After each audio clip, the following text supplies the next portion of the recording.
හොඳයි අයිබෝවන් අද අපි දැන් කතා කරන්න යන්නේ අපි ගිය සතියේ ඇසේ ව්‍යුහය පිළිබඳව අර A level විභාගයේ ගියවර රචනා ප්‍රශ්නේ 7 වෙනි ප්‍රශ්නේ පළවෙනි කොටස ඒ කොටස කතා කරලා අවසන් කරා මේ වීඩියෝෙන් මම බලාපොරොත්තු වෙන්නේ ඒකේ දෙවෙනි කොටස ඒ කියන්නේ දෘෂ්ටියේදී මිනිස් ඇසේ සහ මිනිස් මොළයේ කාර්යභාරය පැහැදිලි කිරීම කියන ප්‍රශ්නේ නැත්නම් අපේ ඇත්තටම අපේ දෘෂ්ටි සංවේදනය ඇති වෙන්නේ කෙසේද කියන කොටස කතා කරා. එතකොට මේ කොටස ඇත්තටම අපේ අපි දන්නේ ගයිඩ් එකේ විදිහට අපේ සම්පත් වගනේ. එතකොට මේ සම්පත් පොතේ තියෙන විස්තරේ පාඩම් කරන්න ගියොත් අපිට නිකන් ඕඩර් එකක් හදාගන්න සමහර තැන්වලදී පොඩ්ඩක් මතක තබා ගැනීමේ ගැටලු පැනනවා. ඒ ගොඩාක් දරුවෝ අපිට ඒක කියපු පැමිණිල්ලක් තමයි ඒ සම්බන්ධව. ඒක නිසා ඇත්තට මේක එච්චර හිතන්න දෙයක් නැහැ. මේක අපි සරලව කොටස් දෙකකට බෙදාගෙන ඒ එක් කොටස සිදුවෙන විදිය කතාවක් වගේ ඒක සිදුවෙන පියවර අනුවම කතා කරනවා. ඒ කියන්නේ ඇත්තටම අපිට මේක ඉස්සෙල්ලා පැහැදිලි කරන්න පළවෙනි කොටසෙන් අපිට පැහැදිලි කරන්න පුළුවන් අපි වස්තුවක් පින්නන්ගෙන ආලෝක කිරණය අපේ ඇස හරහා ගමන් කරලා ඊට පස්සේ අපේ දෘෂ්ටි විතානය මත ප්‍රතිබිම්බය සෑදීම දක්වා වෙන කොටස විදියට. දෙවනි කොටසෙන් මම කතා කරන්නේ නැත්නම් අපි ප්‍රශ්නේ මේකනේ විස්තර කරන් තියෙන මේ සම්පූර්ණ ක්‍රියාවලියනේ. ඊට පස්සේ අපිට කතා කරන්න තියෙන්නේ මේ දෘෂ්ටි විතානය මත හැදිච්ච ප්‍රතිබිම්බය ඊට පස්සේ ස්නායු ආවේගයක් විදියට පරිවර්තනය කරන නැත්නම් ක්‍රියා විභවයක් බවට පත් කරලා ඊට පස්සේ මේක අපේ මොළය දක්වා ගමන් කරලා මේ පණිවිඩේ මොළයෙන් මේක සංවේදනය නැත්නම් මේ පෙනීම ඇති වෙන ආකාරයයි පෙනීමයි ඊට පස්සේ ඒ පිළිබඳව මතකින් වස්තුව හඳුනා ගැනීමේ ක්‍රියාවලිය සිදු වෙන විදිහ. එතකොට මෙන්න මේ ස්ටෙප්ස් දෙක තමයි ඇත්තටම අපිට මේ ප්‍රශ්නේදී විස්තර කරන්න තියෙන්නේ. එහෙනම් අපි මේකේ පළවෙනි පියවර විස්තර කිරීම ඉස්සෙල්ලාම කරමු. ඒකට අපි නිකන් උදාහරණයකදී හිතුවොත් අපි වස්තුවක් දිහා බලන විදිහ. එතකොට අපි වස්තුවක් දිහා බලන්න නම් ඉස්සෙල්ලා අපි මේ වස්තුව තියෙන පැත්තට අපේ ඔළුව අපේ ඇස් දෙක හරවන්න ඕනේ. එතකොටනේ අපේ දෘෂ්ටි පතය නැත්නම් අපේ විෂුවල් ෆීල්ඩ් එකට මේ වස්තුව අරගෙන අපිට පෙනීම ලබන්නේ. එතකොට ඒ වස්තුවේට ආලෝක ප්‍රභවයකින් ආලෝකය වැටිලා ඒ ආලෝකය පරාවර්තනය වෙලා අපේ අස දෙසට පෙනෙනවා. එතකොට අපි මේ වස්තුව දෙසට අපේ ඇස් ආරවල බලුවා. ඊට පස්සේ ඒ ආලෝක කිරණ අපේ ස්වච්ඡය හරහා ඇතුල් වුණා. ඊට පස්සේ අපේ ඇසේ තියෙන විවිධ ප්‍රදේශ හරහා මේව ගමන් කරලා ඒවයිදී වර්ධනයට ලක් වුණා. කණීනිකාවෙන් ඒ වෙලාවේ තියෙන ආලෝක තීව්‍රතාවය අනුව පාලනය කර ඇසට ඇතුල් වෙන ආලෝක ප්‍රමාණය ඊට පස්සේ අපේ වර්ධන බලය වෙනස් කළ හැකි අපි කලින් තැන ඉගෙන ගත්ත කාචය මගින් ඒක අවශ්‍ය ප්‍රමාණයට නිවැරදි ආකාරයට වර්ධනය කළා අක්ෂි ප්‍රතියෝජනය නැත්නම් කාචයේ වක්‍රතාවය අඩු වැඩි කිරීම මගින් ප්‍රතිබිම්බය අපේ දෘෂ්ටි විතානය මත හැදුවා. එහෙනම් ඔන්න ඔය කතන්දර ටික තමයි අපිට විස්තර කරන්න තියෙන්නේ.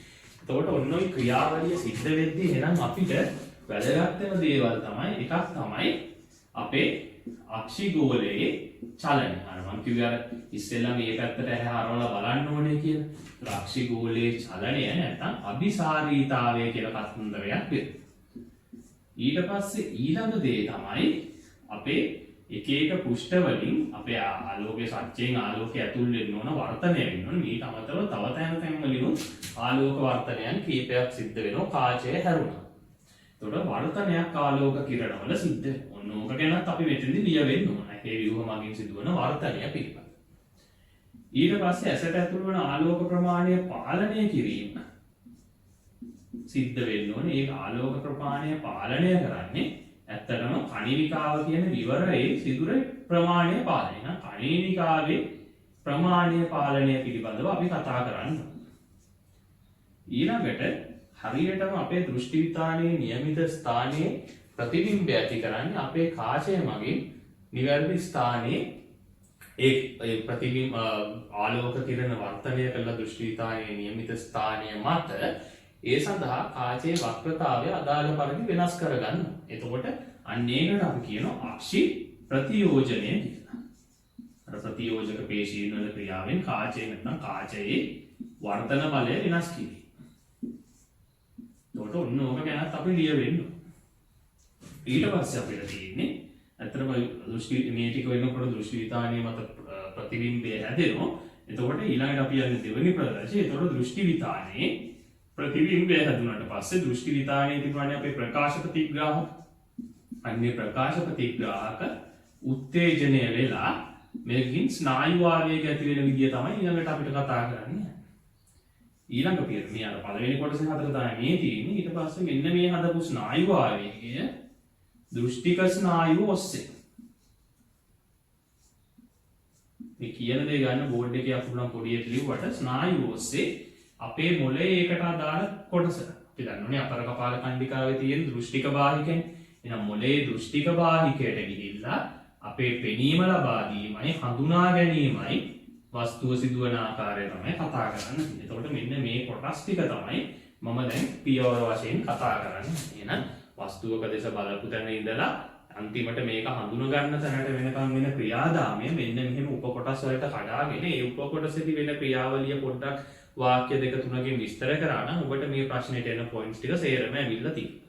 ඊට අමතරව මම පොඩි දෙයක් මෙතෙන්දී අමතරව කියලා දෙනවා පාඩමේ සම්පූර්ණතාවය සඳහාත් මේකටත් අපි පොඩ්ඩක් ලස්සන කිරීමට ලියන්න. ඒ තමයි අපේ ද්විනේත්‍රික දෘෂ්ටිය සහ ඒකනේත්‍රික දෘෂ්ටිය කියලා දේකුත් අපි මේ පාඩමේ කතා වෙනවා. ඒකත් කරලා අද පාඩම මම අවසන් කරනවා. එහෙනම් මේ වීඩියෝවෙන් අපි මේ ටික පිළිබඳව තමයි ඔබට කියලා දෙන්න යන්නේ. හොඳයි. එහෙනම් අපි මුලතනින් පටන් ගමු. එතකොට අපිට ඉස්සෙල්ලාම තියෙන්නේ අක්ෂිගෝලයේ සරණිය. එතකොට යමක් අපිට දකින්න නම් මේ වස්තුව අපේ දෘෂ්ටි පතය දෘෂ්ටික පතය නැත්නම් අපේ විෂුවල් ෆීල්ඩ් එක ඇතුලේ තියෙන්න ඕන. එතකොට අපි කරන්නේ අපේ ඇස ඒ වස්තුව දෙසට චලනය අපේ අක්ෂිගෝල චලනය සිදු කරනවා. දැන් අපි ළඟ තියෙන දෘෂ්ටි ක්ෂේත්‍රයේ මැද තියෙන වස්තුවක් බලන්න නම් අපේ ඇස් දෙක සාමාන්‍ය අක්ෂිගෝල දෙක මධ්‍ය පැත්තට චලනය වෙන්න ඕන. මේ ආකාරයෙන්. එතකොට අපේ නාසය පැත්තට චලනය වීම සිද්ධ වෙනවා. ඒ වගේම ඒකට අපි කියනවා අபிසාරීතාවය නැත්නම් ඉංග්‍රීසියෙන් කන්වර්ජන්ස් කියලා. ඊට පස්සේ අපි අපේ දෘෂ්ටි ගෝලය පැත්තක තියෙන එකක් නම් ඒ දෙසට අපේ අක්ෂිගෝලය චලනය කරන්න ඕන.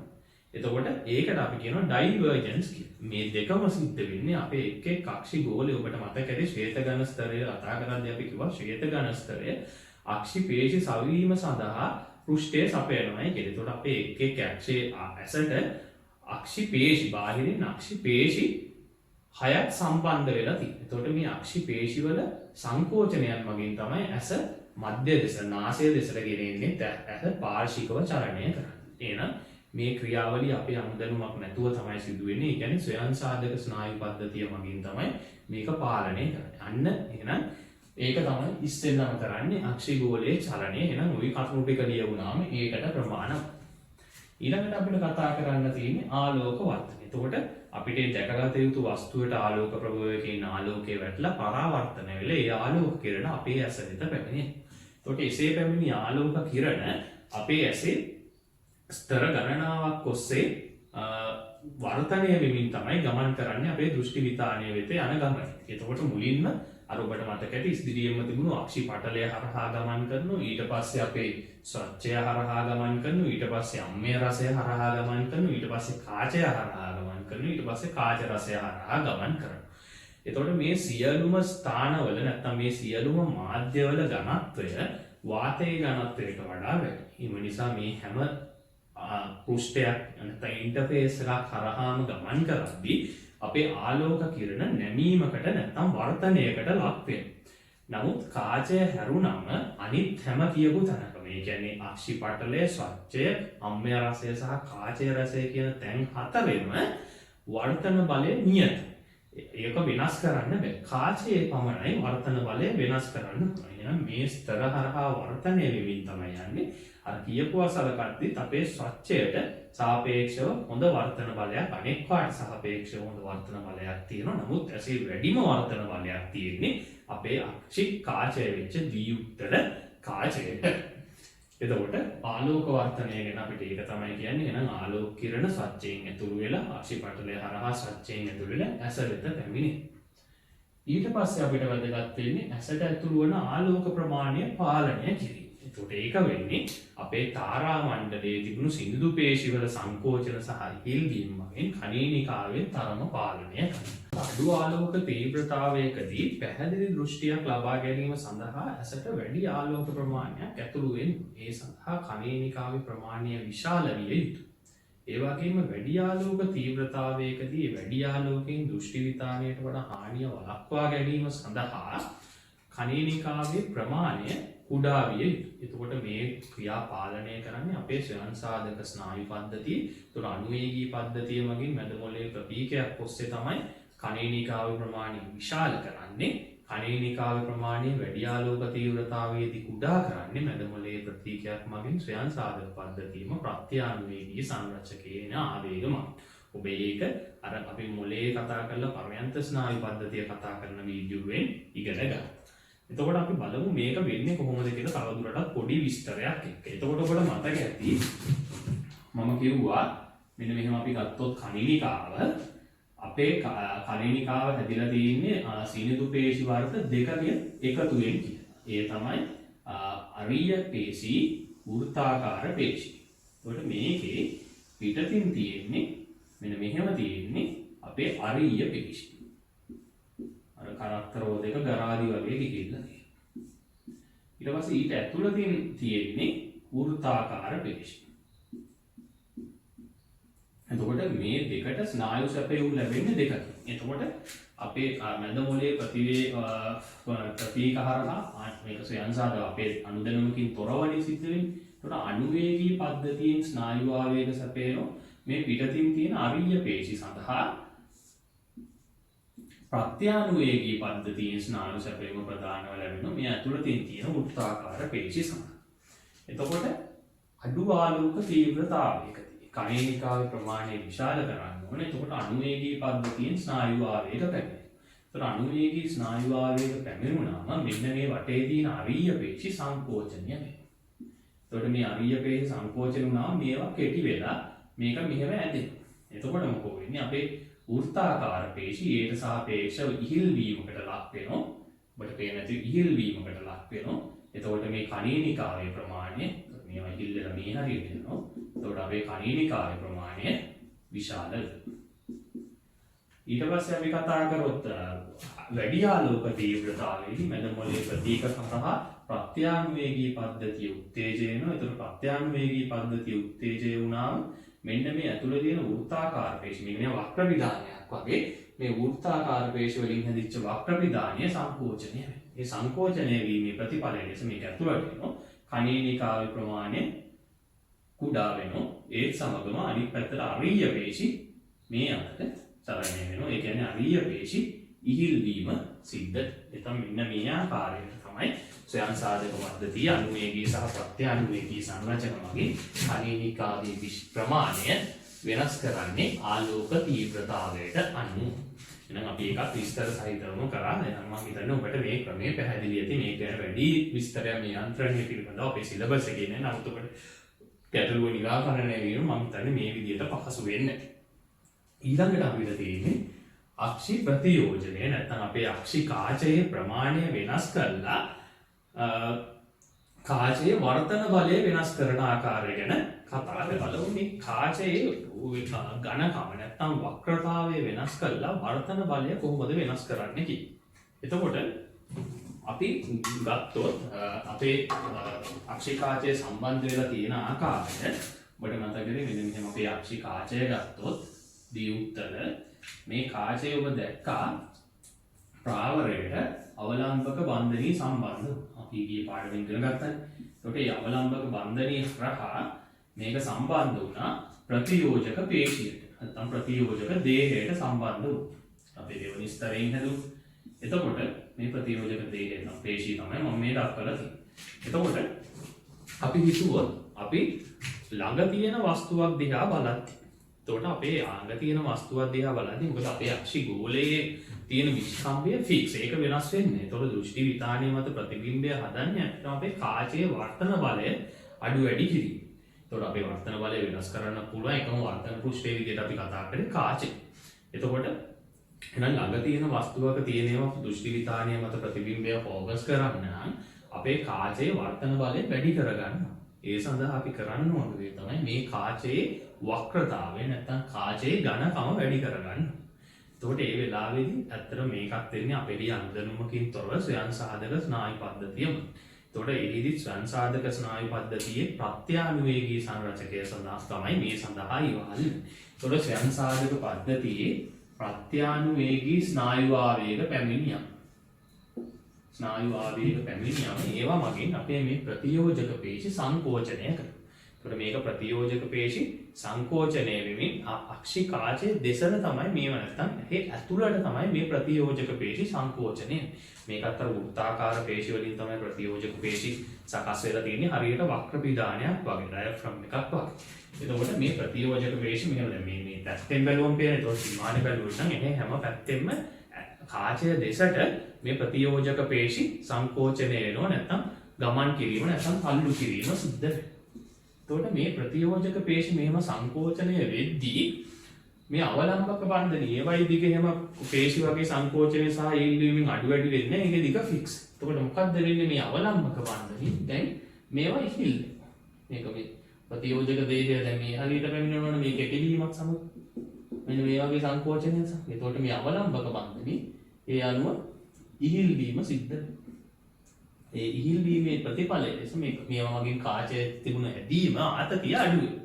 ඒක අපේ කාචයේ හා සමානව කාචයේ වක්‍රතාවය වැඩි වීම සිද්ධ වෙනවා. කාචයේ වක්‍රතාවය වැඩි වෙද්දී ඒකේ තිබුණු වර්තන බලයත් වැඩි වීම සිද්ධ වෙනවා. එතකොට මේක සිද්ධ වෙන්නේ ප්‍රත්‍යානුවේගී ස්නායු පද්ධති හරහා අපේ ප්‍රතියෝජක පේශි සංකෝචනයයි. එහෙනම් අපි ඈත තියෙන වස්තුවක් දිහා බලද්දී එච්චර වර්තන බලයක් අවශ්‍ය වෙන්නේ. එතකොට සිද්ධ වෙන්නේ අපේ අනුවේගී ස්නායු ආවේග ලැබෙනවා. එතකොට ප්‍රතියෝජක පේශි ඉහිල් වෙනවා. ප්‍රතියෝජක පේශි ඉහිල් වෙද්දී මේ ප්‍රතියෝජක පේශි ඉහිල් වෙන්නේ අපේ කාචයේ ඉවතට නැත්නම් ඈතට තමයි යන්නේ. එතකොට මොකෝ වෙන්නේ මෙන්න මේ අවලම්බක බන්ධනී ඇදෙනවා ආතතියකට ලක් වෙනවා. එතකොට ඒ ආතතියකට ලක් වෙද්දී මේක දැන් මෙහෙ පීඩුමේ තිබුණ එක ආතතියකට ලක් වෙද්දී අපේ කාචයත් ඇදගෙන තමයි යන්නේ. එතකොට අපේ කාචය සිහින් වෙනවා, වක්‍රතාවය අඩු වෙනවා, වර්තන බලය අඩු වෙනවා. දුර සිට එන වස්තුන්ගේ ප්‍රතිබිම්බය දෘෂ්ටි විතානය මත නාභිගත කිරීමේ හැකියාව ලැබෙනවා. මෙන්න මේ ආකාරයට පැහැදිලි ප්‍රතිබිම්බයක් දෘෂ්ටි විතානය මත නාභිගත කරන. එතකොට අපේ ඇස් දෙකෙන්ම වස්තුවක් දෙස බැලීමේදී අපේ ඇස් දෙකේ ඒ ආලෝක කිරණ පැමිණෙන්නේ සුළු කෝණික වෙනසකින් තමයි ඇස් දෙක මත. නමුත් පැහැදිලි ප්‍රතිබිම්බයක් සඳහා අපේ දෘෂ්ටි විතානයේ එකිනෙක අනුරූප ප්‍රදේශවල ඇස් දෙකේ දෘෂ්ටි විතානවල එකිනෙකාට අනුරූප ප්‍රදේශ මත මේ ප්‍රතිබිම්බය ඇති කරන්න. ඒ ප්‍රතිබිම්බය ඇති කිරීම මෙන්න මේ කාචයේ වර්තන බලය වෙනස් කරලා මේ ආකාරයට ફોකස් කිරීම මගින් අපේ කාචය මගින් ලබා දෙන නිසා ඒ ක්‍රියාවලිය සඳහා අක්ෂි ප්‍රතියෝජනය ඉතා වැදගත් වෙනවා. එහෙනම් අපි දැන් ඒ කතන්දර ටික සම්පූර්ණව කතා කරා. දැන් අපිට තියෙන්නේ මේකේ ස්නායුක පාර්ට් එක. ඒ කියන්නේ දෘෂ්ටි විතානයට ආපු ආලෝක ශක්තිය දැන් කොහොමද අපි ක්‍රියා විභවයක් බවට පෙරලලා ඒක මොළය කරාගෙන ගිහිල්ලා මොළයේ දෘෂ්ටි බාහිකයෙන් මේක පෙනීම සහ හඳුනා ගැනීම සිදු කරන විදිය නැත්නම් අර අපි කතා කරමු දෙවනි කොටස කතා කරමු. දැන් අපි එන මේ කොටසට දැන් අපි කතා කරන්නේ මේ දෘෂ්ටි විතානයේ මත ප්‍රතිබිම්බය හැදෙන ආකාරය. ඒතකොට දෘෂ්ටි විතානයේ මත ඇති වෙන්නේ අපි දන්න උත්තල කාච වලින් තිරයක් මත ඇති කරන්න පුළුවන් යටිකුරු ප්‍රතිබිම්බයක්. ඒතකොට යටිකුරු ප්‍රතිබිම්බයක් තමයි අපේ දෘෂ්ටි විතානයේ මත අර කාචයෙන් වර්ධනය වුණු ආලෝක කිරණ පැමිණලා හදන්නේ. එතකොට මේ දෘෂ්ටි විතානයේ මත ප්‍රතිබිම්බය හදද්දී අපේ දෘෂ්ටි විතානය ඔබට මතක ඇති දෙවනි ස්තරේ මධ්‍ය ස්තරේ ඉන්න ප්‍රකාශ ප්‍රතිග්‍රාහක නැත්නම් ආලෝක සංවේදී යෂ්ටි සෛල සහ කේතු සෛල. එතකොට අඩු ආලෝක තීව්‍රතාවයේදී නැත්නම් රාත්‍රී කාලයේදී නම් අපේ යෂ්ටි සෛලවල තියෙන රොඩොප්සින් කියන දෘෂ්ටි වර්ණකය උත්තේජනය වෙලා රසායනික වෙනස්කම් නැත්නම් විරංජනයකට ලක් වෙලා ස්නායු ආවේගයක් ඇති කරනවා. නැත්නම් අර අපේ ආපු ආලෝක ශක්තිය ක්‍රියා විභවයක් බවට හරවනවා. එතකොට මෙය දායක වෙන්නේ අඩු ආලෝක කාල තීව්‍රතාවයේදී නැත්නම් රාත්‍රී කාලයේදී දෘෂ්ටිය සඳහා මේක ආලෝක සංවේදී නමුත් වර්ණ දෘෂ්ටියක් ලබා දෙන්නේ කළු සුදු ප්‍රතිබිම්බයක් තමයි ඇති කරන්නේ. ඊට පස්සේ අපි ගත්තොත් වැඩි ආලෝක තීව්‍රතාවයකදී නම් අපේ කේතු සෛල උත්තේජනය වෙනවා. කේතු සෛලවල තියෙන ෆොටොප්සින් කියන දෘෂ්ටි වර්ණකේ. එතකොට ඒක විරංජනයට ලක් වෙමින් ස්නායු ආවේග නැත්නම් ක්‍රියා විභව ඇති කිරීම සිදු කරනවා. එතකොට අපි කිව්වා කේතු සෛලවල රතු කොළ නිල්ස් කියන තරංගායාම දෘශ්‍යාලෝකයේ ප්‍රතිග්‍රහණය සඳහා විශේෂයෙන් සැකසුණු කේතු සෛලාකාර 3ක් තියෙනවා කියන්නේ. එතකොට අපේ වර්ණයන්ට අදාළ විවිධ ප්‍රමාණ වලින් මේ කේතු සෛලවල තියෙන දෘෂ්ටි වර්ණක උත්තේජනයට ලක් වෙනවා. නැත්නම් රසායනික වෙනස් වීම වලට ලක් වෙලා ක්‍රියා විභවයන් නිපදවනවා. ඒ අනුව අපිට වර්ණ දෘෂ්ටිය ඇති වෙනවා කේතු සෛල මත. එතකොට මෙසේ සාධන ස්නායු ආවේග ඔබට මතක ඇති මේකේ අභ්‍යන්තරම දෘෂ්ටි විතානයේ ස්තරය වුණේ ස්නායු ස්තරය. නැත්නම් නියුරෝන වලින් සමන්විත ස්තරය. එතකොට ඒකේ නියුරෝන වල අපි කතා කරන ද්විද්‍රව නියුරෝන. ඒතකොට මේ ආවේග ද්විද්‍රව නියුරෝන මගින් ලබා ගන්නවා. එතකොට මේ ද්විද්‍රව නියුරෝන අපි දැක්කා ගැන්ග්ලියම් සෛල කියලා තවත් නියුරෝන වර්ගයක් තිබුණා. එතකොට මේ ගැන්ග්ලියම් සෛල යක් ද්විද්‍රව නියුරෝන කීපයකට සම්බන්ධ වෙනවා උපාගම ඔස්සේ. එතකොට ඒ වයින් ආවේග ලබා ගන්නවා. එතකොට ඒ ආවේග ගැන්ග්ලියම් සෛල් වලට ලබා දෙනවා. ඊට පස්සේ අපි කිව්වා ඊට අමතරව මේ ස්නායු ස්තරයේ සුවිශේෂී ස්නායු සෛලක් තිබුණා කියලා. එතකොට ඒව තමයි මේ හැදෙන ස්නායු ආවේග ඇත්තටම සමෝදානයක් සිදු කිරීමක් නැත්නම් මේවා ඕගනයිස් කිරීමක් නිසි පරිදි සිද්ධ කිරීමට දායක වෙනවා. එතකොට මේ ගැන්ග්ලියම් සෛලවල ස්නායු තන්තුන තාක්ෂණ එකතු වෙන තමයි අවසානයේ දෘෂ්ටික ස්නායුව සාධන්නේ. එතකොට මේ දෘෂ්ටික ස්නායුව මගින් ඒ දෘෂ්ටි සංවේදනයට අදාළ ස්නායු ආවේගය නැත්නම් ක්‍රියාවිමෝවේ අපේ මොළය වෙත ගෙන යනවා. එතකොට අපි දැක්ක දෘෂ්ටි මොළය ගැන කතා කරද්දී දෘෂ්ටි සංවේදන ලබා ගැනීම සහ සංකල්ප ඉන්ටග්‍රිටේෂන් එකට මේ යන පාත්වයේ මොළය කරා යන ගමනේදී අපේ මැද මොළයත් සුවිශේෂී කාර්යභාරයක් කරා. ඒ වගේම සියලුම සංවේදී අවයවවල සිටින ආවේග පළමුව ලබාගෙන ඒවා වාහිකයේ අදාළ ස්ථාන කරා යොමු කිරීමට අපේ තැලමසත් විශාල කාර්යයක් කරනවා. එතකොට ඒ ප්‍රදේශ දෙකෙනුත් යම් සමායෝජනයක් මේ ආවේග වලට කරලා අවසානයේ මේක ප්‍රොසෙස් කිරීම සඳහා අපේ වාහිකයේ අපි කව සංවේදක ප්‍රදේශ තියෙන. එතකොට දෘෂ්ටි සංවේදනය සඳහා විශේෂ වෙච්ච ප්‍රදේශයේ දෘෂ්ටි සංවේදක ප්‍රදේශයේ පිටලා තියෙන අපේ අපර කපාල කණ්ඩිකාවේ කියලා. එතකොට අපර කපාල කණ්ඩිකාවේ තියෙන දෘෂ්ටි බාහිකයට යොමු කරන නැත්නම් විෂුවල් කෝටෙක්ස් එකට යොමු කරනවා. එතකොට ඒ දෘෂ්ටි බාහිකයට මේ ආවේගය පැමුණුනවාම දෘෂ්ටි වාහිකය මගින් අපට පෙනීම කියන සංවේදනය ලබා ගන්නවා. ඒකේ දෘෂ්ටි සංගාමී ප්‍රදේශයට ගියාම අපි ඒ සංඥාව අනුව ඒ වස්තුව හඳුනා ගැනීම සිද්ධ වෙනවා. එතකොට අපිට මේ යටිකුරු ප්‍රතිබිම්බයක් ඇති වුණත් අපේ මොළය මගින් මේක උඩුකුරු ප්‍රතිබිම්බයක් බවට පත් කරලා අපිට සංජානනය කරනු ලබනවා. එතකොට මේ පාඩම සම්පූර්ණ වීම සඳහා මේකේ තව අමතර කරුණකට පොයින්ට් එකකට ලකුණක් ලැබුණොත් කියලා අපි මෙන්න මේ මොළේ යන පාත්වයක මේ දෘෂ්ටික ස්නායුවේ ගමන් මාර්ගයත් අපේ ඊළඟ විෂුවල් ෆීල්ඩ් එක සම්බන්ධව කතා කරන එකත් අපේ ඊට පස්සේ ද්විනේත්‍රික සහ ඒකනේත්‍රික දෘෂ්ටිය කියන දේ පිළිබඳව පොඩ්ඩක් කතා කරලම මේ වීඩියෝ අවසන් කරමු. අපි හොඳයි එහෙනම් මේ කොටස බලමු දැන්. හොඳයි එහෙනම් දැන් මම කතා කරන්නේ මිනිසාගේ ඒකනේත්‍රික දෘෂ්ටිය සහ ද්විනේත්‍රික දෘෂ්ටිය කියන්නේ මොකක්ද? එතකොට ද්විනේත්‍රික අපි ඉස්සෙල්ලාම කිව්වොත් මෙන්න මෙහෙම දෙයක්. අපේ මිනිසාගේ ඇස් පිහිටලා දෙන්නේ මුහුණේ ඉදිරිපස. දැන් අපි සත්‍යෙක්ගේ බැලුවොත් නම් දේහේ පැත්තේ මල්ලෙක්ගේ හරකගේ වගේ බලුවොත් පැත්තේ තමයි ඇස් දෙක පිහිටලා තියෙන්නේ. නමුත් මිනිසාගේ මූණේ පූර්ව ඉදිරිපසින් තමයි ඇස් දෙක පිහිටලා තියෙන්නේ. ඒක නිසා අපි බැලුවොත් අපේ දකුණු ඇසට පෙනෙන ප්‍රදේශය මේ රූප සටහනේ ආකාරය මෙන්න මෙතෙන් එනකම් දකුණු ඇසට පෙනෙන මෙන්න මේ ප්‍රදේශය පමණයි පෙන්නේ නැහැ. අපි වම් ඇසට පේන ප්‍රදේශය ගත්තොත් වම් ඇසට මෙතෙන් යනකම් ප්‍රදේශය පේන මෙන්න මේ ඒරියා එක විතරයි පේන්නේ. කියන ඔබට පේනවා අපේ ඇස් දෙකටම අපේ දෘෂ්ටි මේ හැම්බෙන සම්පූර්ණ ප්‍රදේශය අපි කියනවා අපේ විෂුවල් ෆීල්ඩ් එක නැත්නම් දෘෂ්ටි ශේෂ්ත්‍රය කියලා. එතකොට අපි ගත්තොත් වම් ඇසේ දෘෂ්ටි ශේෂ්ත්‍රය මෙතන ඉඳන් මේ දක්වා ගමන් කරනවා. දකුණු ඇසේ දෘෂ්ටි ශේෂ්ත්‍රය මෙතන ඉඳන් මේ දක්වා ගමන් කරනවා. වගේම අපිට වෙන මෙන්න මේ ප්‍රදේශය මේ ඊතලයේ ලකුණ තියෙන ප්‍රදේශය අපේ ඇස් දෙකටම පේන දෘෂ්ටි ශ්‍රේෂ්ඨයක් වෙනවා. එතකොට ලොකු ප්‍රදේශයක් අපේ ඇස් අපේ දෘෂ්ටි ශ්‍රේෂ්ඨයෙන් සම්පූර්ණ විෂුවල් ෆීල්ඩ් එකේ ලොකු ප්‍රදේශයක් අපේ ඇස් දෙකටම පෙනීම සිද්ධ වෙනවා. ඔබට ඒක කළත් බලන්න පුළුවන්. දැන් ඔබේ එක ඇහක් වහගත්තොත් මම මේ මගේ දැන් වම් ඇහ වහගෙන ඉන්නේ. එතකොට මට මේ ප්‍රදේශයෙන් කිසිම ගැටලුවක් නැතුව පේනවා. මට එකම පේන්නේ නැති ටික මෙන්න මේ ටික විතර. ඔබටත් මේ සරලව කරලා බලන්න පුළුවන්. ඊට පස්සේ මම මගේ දකුණු ඇහ වහගත්තොත් මට දකුණු මේ තියෙන මේ ප්‍රදේශෙ මෙතෙන්ට එනකම් පේනවා. මෙතනින් පසුව ටික මෙන්න මේ ප්‍රදේශයේ විතරයි මට නොපෙනියන්නේ. ඒ කියන්නේ මගේ විෂුවල් ෆීල්ඩ් එකේ එක ඇහක් නැති වුණා සාපේක්ෂව විශාල ප්‍රදේශයක් මට පෙනීම සිද්ධ වෙනවා. එතකොට අපේ දෘෂ්ටි ශේෂ්ත්‍රය ප්‍රදේශයක් එක ඇසකින් පමණක් දැකීම තමයි අපි කියන්නේ ඒක නේත්‍රික දෘෂ්ටිය කියලා. එතකොට මේ ඒක නේත්‍රික දෘෂ්ටියේදී නමුත් මෙහෙම දෙයක් වෙනවා. ඒක නේත්‍රික දෘෂ්ටියේදී අපිට වස්තුවක ත්‍රිමාන ස්වභාවය, ඒ කියන්නේ වස්තුව ගැඹුරු, දිග, පළල ආදී. ඒ වගේම වස්තුවක වේගය සහ ඒ වස්තුවට තියෙන දුර ආදිය නිවැරදිව නිර්ණය කරගන්න බෑ. ඒ කියන්නේ ත්‍රිමාන දෘෂ්ටියක් සහ දුර වේගයේ නිශ්චයක් ඒක නේත්‍රික දෘෂ්ටිය තියෙන පුද්ගලයෙකුට සිදු කරගන්න බෑ. එතකොට අපි ද්විනේත්‍රික දෘෂ්ටිය කිව්වේ. ද්විනේත්‍රික දෘෂ්ටිය කියන්නේ අපි එතකොට අපේ දෘෂ්ටි ශ්‍රේෂ්ඨය S2කින්ම බලද්දී දැක්කනේ විශාල ප්‍රදේශයක් S2කින්ම පේනවා කියලා. එතකොට S2කින්ම පේනවා. එතකොට ඒ දෙකේ එන ආවේග නැත්නම් ප්‍රතිබිම්බ සමායෝජනය කරලා නැත්නම් සමපාත කරලා තනි එක ප්‍රතිබිම්බයක් විදියට තනි ත්‍රිමාන එක ප්‍රතිබිම්බයක් විදියට තමයි අපේ මොළයේ තියෙන මේ දෘෂ්ටි බාහිකය හඳුනා ගැනීම සිද්ධ කරන්නේ.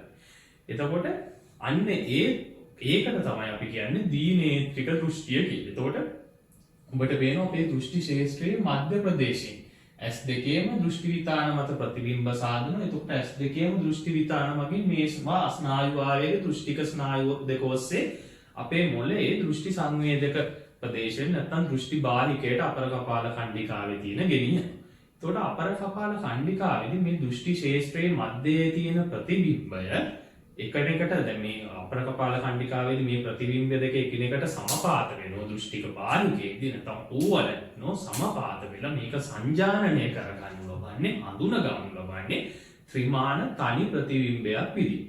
අන්න ඒක තමයි ද්විනේත්‍රික දෘෂ්ටියේදී සිදුවෙන්නේ. එතකොට ද්විනේත්‍රික දෘෂ්ටියේදී වස්තුවක උස, පළල, දිග, ගැඹුර ආදී ත්‍රිමාන ස්වરૂපයක් ඒ වගේම ඒ වස්තුවට තියෙන දුර, ඒ වාහනයක් නම් මේක අපි වෙත එන වේගය ආදිය හඳුනා ගැනීම සිදු කරගන්න පුළුවන්. එතකොට ද්විනේත්‍රික දෘෂ්ටියේ ආබාධ තියෙන පුද්ගලයන්ට වස්තු දෙකක් අතර දුර, ඒ වගේම වේගය පිළිබඳව තීරණ ගැනීමේ ගැටලු නැත්නම් හඳුනා ගැනීමේ ගැටලු පැනනවා. එතකොට මේ අපේ රිසෝස් බුක් එකේ අවසානයේ පොඩි රූපයක්ත් තියෙනවා. මේක පැහැදිලි කරලා මේ රූපයත් මම ඔබට නිකන් තේරෙන විදිහට පැහැදිලි කරනවා. මේ අර අපි කතා කරමු. එතකොට දැන් මම අර ඔබට මෙහා වහලා පෙන්නපු දෘෂ්ටික පතය අපේ විෂුවල් ෆීල්ඩ් එක දෘෂ්ටි පතේ නේ දෘෂ්ටි ශේෂ්ත්‍රය තමයි මේ තියෙන විෂුවල් ෆීල්ඩ් එක තමයි මේ තියෙන ඉංග්‍රීසි භාෂාවෙන් කියනවා. එතකොට මේ අපේ වම් ඇහැ, මේ අපේ දකුණු ඇහැ. එතකොට මේක අපේ දෘෂ්ටි විතානයක් බෙදලා තියෙනවා. අපේ දෘෂ්ටි විතානේ පාර්ශ්වික පැත්ත නැත්නම් අපේ කන පැත්ත අපි කියනවා. මේ දෙපැත්ත අපි කියනවා ශංකක දෘෂ්ටි විතානේ කියලා. අපේ දෘෂ්ටි විතානේ මධ්‍ය වේග දෙකේ මධ්‍යාක්ෂය වෙන පැත්තට වෙන්න තියෙන පැත්ත. ඒක අපි මැද තියෙන්නේ නහයනේ. එතකොට මේ පැත්ත මේ රතු පාටින් දක්වලා තියෙන පැත්තට අපි කියනවා නාසා දෘෂ්ටි විතානේ කියලා. එතකොට මේ දෘෂ්ටි විතානේ මේ ප්‍රදේශ දෙකේම ස්නායු තන්තු අරගෙන තමයි අපේ දෘෂ්ටික ස්නායුව පිට වෙලා යන්නේ අපේ S2. එතකොට මේ ශංකක දෘෂ්ටි විතානේ පැත්තේ ඉඳලා යන ස්නායු තන්තු ඒව එහෙම්මම අපේ ඒ අදාළ පැත්තෙම දෘෂ්ටි බාහිකය වෙතට තමයි ගමන් කරන්නේ.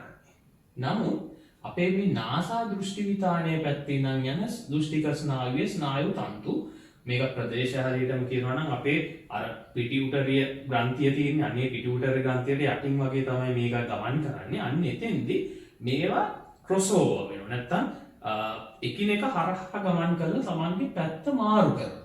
අර කතිරයක් සාදනවා. අපි මෙතෙන් ඉංග්‍රීසියෙන් නම් කියන ඔප්ටික් කයස්ම කියලා. සිංහලෙන් අපි කියන්නේ දෘෂ්ටි චතුෂ්ටයක් සාදනවායි.